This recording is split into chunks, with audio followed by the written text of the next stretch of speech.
Hello, my name is Heather. I am doing a review of the book Sinners Anonymous by Somme Sketcher. Um, she has a series called Sinners Anonymous. The first book is called Sinners Anonymous. The other ones are Condemned, Atone, and Consumed. Not in that order, but you'll get the vibe. So I wanted to start off first. I am in my car. I do have a son. He is in like this little preschool thing, so that's why I'm filming in here, because that's when I have time. So it is a little windy outside, so if you hear some wind, that's why. I want to start off first. So I have looked this up and I was like a little interested because Sommer has really put together like a nice geography of her story. But I wanted to know if it was true. My guess, since it says it's like the upper west coast of the United States, that it's like Washington area.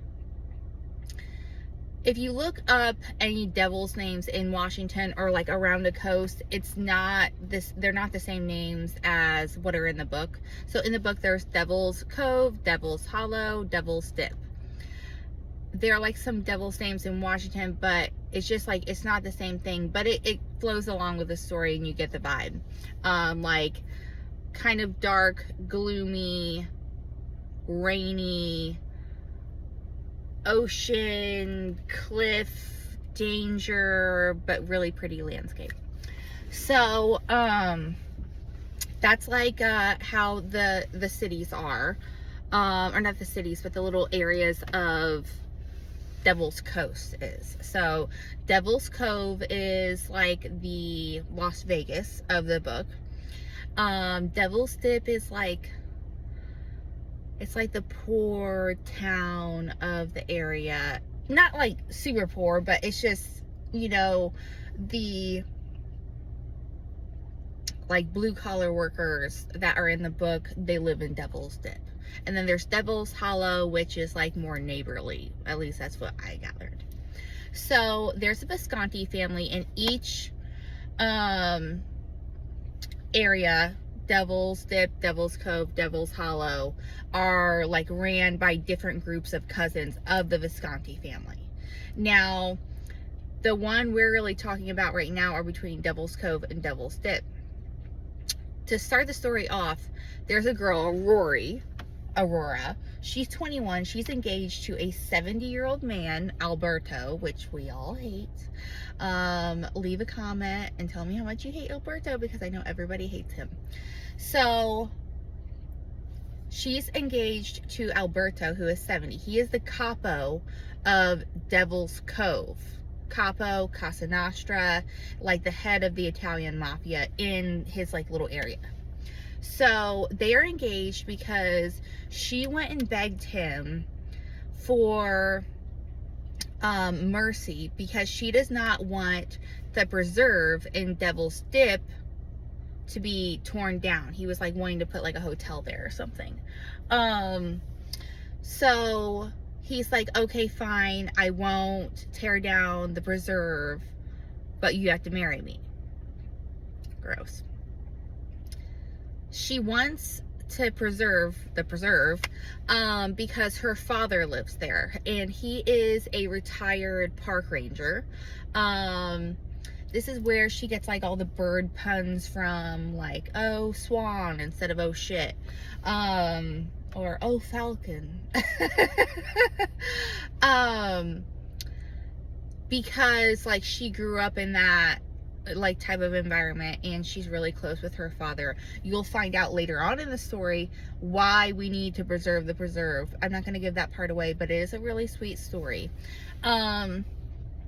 So to explain the beginning of the book, the first 5 chapters actually, and this sounds a little intimidating, but it's not, are all one event, all a Friday night. The first 5 chapters are, but it explains a lot.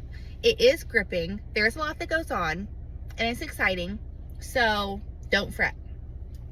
But this is how Angelo, the main male character, and Rory, the main female character, like, not necessarily meet per se, but they hit it off like all this is going on. So first chapter, her and Angelo meet off of a cliff. You'll find that out right away. And then the next 4 are Friday night.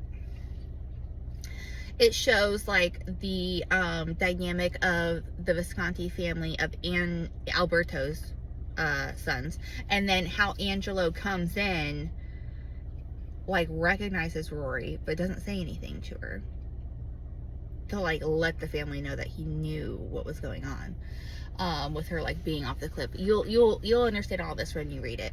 Anyways, it starts the attraction between Angelo and Rory, which is the important part. And we all know that Angelo and Rory are going to fall in love, because anytime you read a romance book, in the beginning of each chapter is either Angelo or Rory, you know those two are going to fall in love. Like, that's just how romance books go.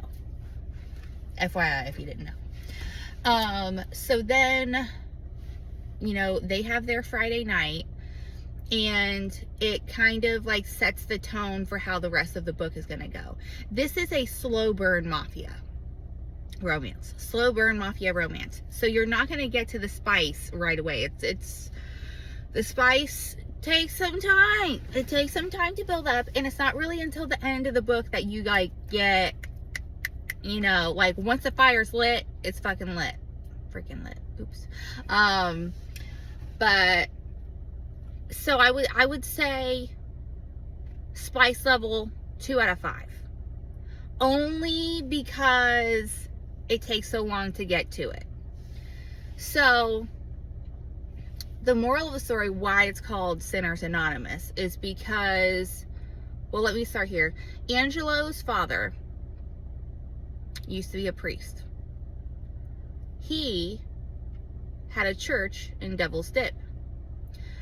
The reason he really started to be a priest, or like started the church, was because he wanted to keep tabs on the community.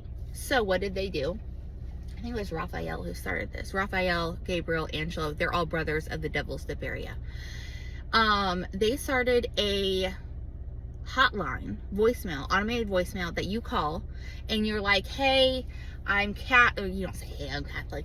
You're Catholic, so you call and you're like, hey, I need to confess my sins. But it's like an automated voicemail, so you don't really have to talk to anybody. You don't have to like worry about like going to church and getting in like the little confessional booth or anything. You just call this automated hotline, which is great for the Italian mafia, because that's how they easily kept tabs on what was going on in their community. Well, Angelo is in town from London. He stopped being a made man. Made man is like a, you have committed to being a member of the Italian mafia.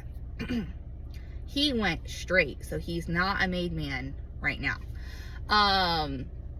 So he went to London, started this big investment business. He's the CEO, multi-billion-dollar investment business. He comes back. He reunites with his brothers, who are made men in the Italian mafia, but they see each other every month, because they will go through this Sinners Anonymous hotline every month. They meet at a church, and they listen to like the worst confessions. And not that I am condoning red rum. I do not condone red rum, but the person that they go after, attack, whatever you want to call it, he has done something really bad. So you're not going to be like, oh, this is unjustified, you know. I mean, I'm not going to say what you're going to feel, but most people aren't going to care. So they like scratch their bad boy itch by doing this every month. They go after somebody bad every month, and that's how like they keep themselves in check. Funny thing is, Rory has been calling Sinners Anonymous to like confess her sins, because she hates Alberto. So she's been spitting in his mouthwash, cutting holes in his suit pocket so he loses his keys, doing like petty little sins per se, just to like keep herself going, which is one of the like really cute things between her and Angelo, is like they need to do bad things. Like, I need to do bad things so I feel better, so I like scratch this itch, and they like bond over it. It's really cute. As you go through the story, you will learn more and more about Angelo, Raphael, and Gabriel, and the character development that Somme Sketcher has developed. It's beautiful, but you have to pay attention to like the little details now, because they will come to light and be useful for when you read the other books in the series. It's really good. So